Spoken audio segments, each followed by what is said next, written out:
Bonjour à tous. Aujourd'hui, j'aimerais qu'on parle d'un truc qui me tient vraiment à cœur. Je suis sûr que ça va te parler aussi. On nous a toujours dit « aidez ton prochain, sois gentil, tends la main à ceux qui en ont besoin ». Et franchement, c'est super beau comme valeur. Mais voilà, entre nous, des fois, ça devient compliqué. Tu as sûrement déjà vécu ça. Tu donnes ton temps, tu donnes ton énergie, parfois même ton argent. Tu le fais sincèrement, parce que tu as un bon cœur. Mais au bout d'un moment, tu commences à te sentir vidé. Tu as cette petite voix dans ta tête qui te dit « Attends, est-ce que je ne suis pas en train de me faire avoir là ?» Le truc, c'est qu'on fait souvent une grosse erreur. On pense qu'être une bonne personne, c'est dire oui à tout le monde, même quand ça nous met dans la galère. Mais je vais te dire un truc, c'est pas ça, la vraie bonté. À force de vouloir jouer les super-héros et sauver tout le monde, on finit par se perdre soi-même. Et le pire, c'est qu'on s'en rend même pas compte. On croit bien faire, mais en fait, des fois, on entretient juste des relations toxiques, on nourrit la dépendance des autres, ou pire, on se fait manipuler par des gens mal intentionnés même dans la famille. Dans cette vidéo, je vais te parler cash. Il y a 3 types de personnes, et crois-moi, tu les as déjà croisées, peut-être même dans ta famille, qu'il ne faut absolument pas aider. Et je vais t'expliquer pourquoi, même si ton cœur te dit le contraire. Ça ne veut pas dire qu'il faut arrêter d'être une bonne personne. La gentillesse, c'est une force incroyable, mais il faut qu'elle soit intelligente, tu vois ce que je veux dire. Alors, reste avec moi, parce que ce qu'on va voir aujourd'hui pourrait vraiment changer ta façon de voir les choses. Le premier type de personne qu'il ne faut surtout pas aider, c'est celle qui refuse de s'aider elle-même. Laisse-moi te parler d'un truc super important que j'ai remarqué. Ces personnes qui refusent catégoriquement de s'aider elles-mêmes. Tu vois exactement de qui je parle, non? Écoute, on en a tous dans notre entourage. C'est peut-être ton frère, ta cousine ou même ton meilleur pote. Tu sais, ces personnes qui passent leur temps à se plaindre. Mon boss est horrible, j'ai jamais d'argent, ma vie est nulle. Ça te dit quelque chose? Le truc qui me fout vraiment les boules, c'est que dès que tu essaies de les aider, ils ont toujours une excuse en béton. Tu leur dis pourquoi tu cherches pas un autre job? Et là, boum, ouais mais le marché est saturé. Tu suggères de réduire les dépenses. Non mais mes abonnements Netflix et compagnie, j'en ai besoin pour mon moral. C'est un cercle sans fin. Mais tu veux que je te dise le plus dingue? Ces personnes ne veulent pas vraiment de solution. Je sais, ça paraît fou, mais c'est la vérité. Ils se complaisent dans leur rôle de victime parce que ça leur apporte un truc, de l'attention, de la compassion, et surtout, écoute bien ça, une excuse en or pour rester immobile. Et là, je vais te dire un truc qui fait mal, mais c'est nécessaire. Plus tu les aides, plus tu deviens leur béquille. C'est comme si tu essayais de pousser une voiture avec le frein à main. Tu vas te péter le dos et la voiture ne bougera pas d'1 centimètre. Certaines personnes sont comme ça et testeront comme ça, des éternelles victimes. Alors voilà ce que je te conseille, et crois-moi, ça vient du cœur. Tu peux écouter bien sûr 1 fois, 2 fois, mais après, pose la question qui tue. D'accord, je comprends ta situation. Mais concrètement, toi, qu'est-ce que tu es prêt à faire pour que ça change? Tu vois, cette question, elle est magique parce qu'elle met la personne face à ses responsabilités. Si tout ce que tu obtiens, c'est encore des excuses, alors mon ami, il est temps de prendre du recul. Pas méchamment, mais fermement. Cette personne est comme ça, peu importe ce que tu vas faire, elle ne changera jamais. Tu peux leur dire un truc du genre « Écoute, je tiens à toi. Et je voudrais vraiment que ta situation s'améliore, mais je ne peux pas faire le chemin à ta place. Et après, tu lâches prise. Tu sais pourquoi c'est important de lâcher prise? Parce que parfois, le plus grand service que tu peux rendre à quelqu'un, c'est de le laisser se confronter à ses propres choix. Les gens ne changent pas quand on les sauve constamment. Ils changent quand ils trouvent leur propre force. Quand ils se trouvent dos dans le mur, là, ils vont trouver leur propre solution. C'est dur, je sais, surtout quand c'est quelqu'un qu'on aime ou un membre de la famille. Mais parfois, aimer quelqu'un, c'est aussi savoir quand arrêter de l'aider. C'est comme ça qu'on lui permet de grandir, de se prendre en main. Alors, la prochaine fois que tu te retrouves face à quelqu'un qui refuse systématiquement de s'aider, rappelle-toi, Ton rôle n'est pas d'être son sauveur. Ton rôle est d'être un soutien, mais pas une béquille. C'est différent. Et cette différence, elle est cruciale. Sinon, toi aussi, tu finiras dos dans le mur. Dans le 48 lois du pouvoir de Robert Greene, l'auteur a dit « Fuyez la malchance comme la peste ». Certaines personnes sont comme ça, et si tu persistes, tu seras contaminé par leur malchance et tu finiras comme eux. En fin de compte, c'est comme le vieux dicton. Tu peux mener un cheval à la rivière, mais tu ne peux pas le forcer à boire. Chacun doit faire ses propres choix. Et parfois, le meilleur soutien qu'on puisse apporter, c'est de savoir quand se retirer face à quelqu'un qui refuse de s'aider lui-même. Le deuxième type de personne qu'il ne faut pas aider, c'est celle qui vous prend pour une banque ambulante ou un service d'assistance gratuit. Écoute, faut qu'on parle d'un truc qui m'énerve vraiment. Ces gens qui te prennent pour leur banque personnelle ou leur service gratuit 24 heures sur 24. Tu vois exactement de qui je parle, non? Tu sais, c'est ce fameux cousin qui te contacte mystérieusement toujours en fin de mois. « Hey, tu peux me dépanner de 100 €? Je te rembourse dans 2 semaines, promis. » Mais bizarrement, les 2 semaines deviennent 2 mois, puis il oublie complètement. Et pendant ce temps-là, il poste ses photos de resto sur Instagram, ça te parle? Ou alors, c'est cette personne qui sait que tu es doué en informatique ou en correction de texte ou je ne sais quoi. Et là, c'est le festival. Tu peux juste jeter un œil à mon ordi, tu peux relire mon CV, tu peux m'aider à monter un meuble, mais attention, quand c'est toi qui as besoin d'aide, pouf, plus personne. Je te jure, ça me rend dingue.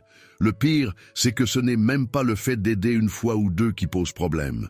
Non, le vrai souci, c'est quand ça devient systématique. C'est comme si tu devenais leur plan B permanent, leur solution à tout.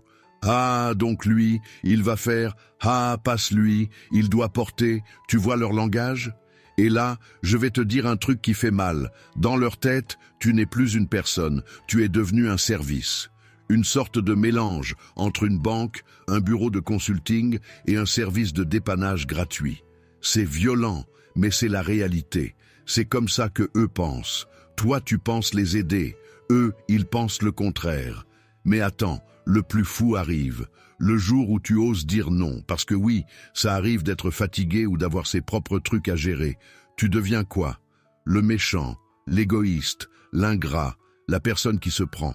Comme si c'était toi qui leur devais quelque chose. Non mais sérieux, on marche sur la tête. Donc tu n'es pas obligé de dire non. Alors laisse-moi te dire un truc important. Il faut que tu apprennes à dire non. Pas un non timide avec 15 000 excuses. Un vrai non, clair et net.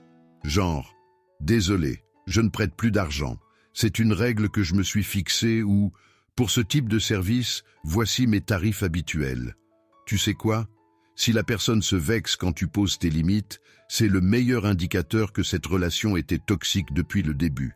Un vrai ami, quelqu'un qui te respecte vraiment, il va comprendre. Il va peut-être être déçu, mais il va comprendre. J'aime bien utiliser cette image. Imagine que ton énergie, ton temps, ton argent, c'est comme une batterie de téléphone. Si tu laisses n'importe qui la pomper sans arrêt, qu'est-ce qui va se passer? Tu vas te retrouver à plat. Et le pire, c'est que tu n'auras plus rien pour les gens qui comptent vraiment, ceux qui sont là pour toi aussi quand tu en as besoin. Alors voilà mon conseil, et crois-moi, il vient du cœur. Protège ta batterie. C'est pas de l'égoïsme, c'est de la survie. Parce que si tu ne poses pas de limites, personne ne le fera pour toi. Et tu sais quoi? Les gens qui méritent vraiment ton aide, ceux qui sont dans une vraie galère ponctuelle, qui te respectent et qui te le rendent bien, pour ceux-là, tu auras toujours de l'énergie, parce que tu n'auras pas tout gaspillé avec ceux qui abusent. Alors, la prochaine fois qu'on vient te voir pour le énième service gratuit ou le énième prêt d'argent, rappelle-toi, un non sincère vaut 1000 fois mieux qu'un oui qui te ronge de l'intérieur. C'est pas toujours facile, mais c'est nécessaire. Pour toi, pour ton bien-être et finalement pour des relations plus saines et équilibrées. Le troisième type de personne qu'il ne faut absolument pas aider, c'est le manipulateur émotionnel ou la victime éternelle. Écoute, il faut vraiment qu'on parle du manipulateur émotionnel. C'est le plus dangereux des trois et je vais t'expliquer pourquoi ça me fait flipper. Tu sais, ce genre de personne, elle ne vient pas te taxer de l'argent ou te demander des services. Non, elle fait pire. Elle joue avec tes émotions. C'est comme si elle avait un radar pour détecter ta gentillesse et s'en servir contre toi. Tu la reconnais facilement. C'est celle qui a toujours un drame en cours. Je te jure, sa vie ressemble à une série Netflix tellement il y a de rebondissements. Mais le plus tordu, c'est qu'elle te fait croire que tu es l'unique solution à tous ses problèmes. Attention à ce genre de personnes. Tu es l'unique personne qui peut trouver des solutions face à ses problèmes. Sans toi, il est mort. Ça te dit quelque chose, ces phrases? Sans toi, je ne sais pas ce que je vais devenir. Tu es la seule personne qui me comprend vraiment. Si tu m'aimais vraiment, tu ferais ça pour moi. Bam, en plein dans les émotions. C'est pas un hasard, c'est calculé. Le truc, c'est que ça marche. Tu commences à te sentir responsable de son bonheur. C'est comme si tu portais un sac à dos qui se remplit de plus en plus de pierres. Au début, tu te dis que c'est pas grave, que tu peux gérer. Mais petit à petit, ça devient hyper lourd. Et le pire dans tout ça, plus tu donnes, plus ils en veulent. C'est jamais assez. Ils ne disent même plus merci, ils demandent juste quoi d'autre. C'est comme si ton aide devenait un dû. Mais attends, je vais te dire le plus flippant. Ils essaient souvent de t'isoler. Ils te font croire que les autres ne te comprennent pas, que seule votre relation est spéciale. Et toi, sans t'en rendre compte, tu commences à t'éloigner de tes amis, de ta famille. Tu perds tes repères, ton énergie, et parfois même qui tu es. Laisse-moi te donner une image qui résume bien la situation. Aider un manipulateur émotionnel, c'est comme essayer de remplir un seau percé. Tu peux verser toute l'eau que tu veux, il sera toujours vide. Et pendant ce temps-là, c'est toi qui t'épuises. Alors voilà ce que je te conseille, et crois-moi, ça vient de l'expérience. Pose des limites, des vraies, des solides. Dans certains cas, il faut même couper les ponts complètement. Je sais, ça paraît dur, mais c'est soit ça, soit tu coules avec. Tu peux leur dire un truc du genre « Écoute, je vois que tu traverses des moments difficiles, mais je ne peux pas être ton seul soutien. Peut-être qu'un professionnel pourrait t'aider mieux que moi. Ou encore, cette relation devient trop lourde pour moi, j'ai besoin de prendre du recul. Attention, je te préviens, ils vont pas aimer du tout. Prépare-toi à la totale. Larmes, culpabilisation, colère. C'est leur arme secrète pour garder leur emprise sur toi. Mais si tu tiens bon, je te promets que tu vas retrouver ton souffle, ton énergie, ta liberté.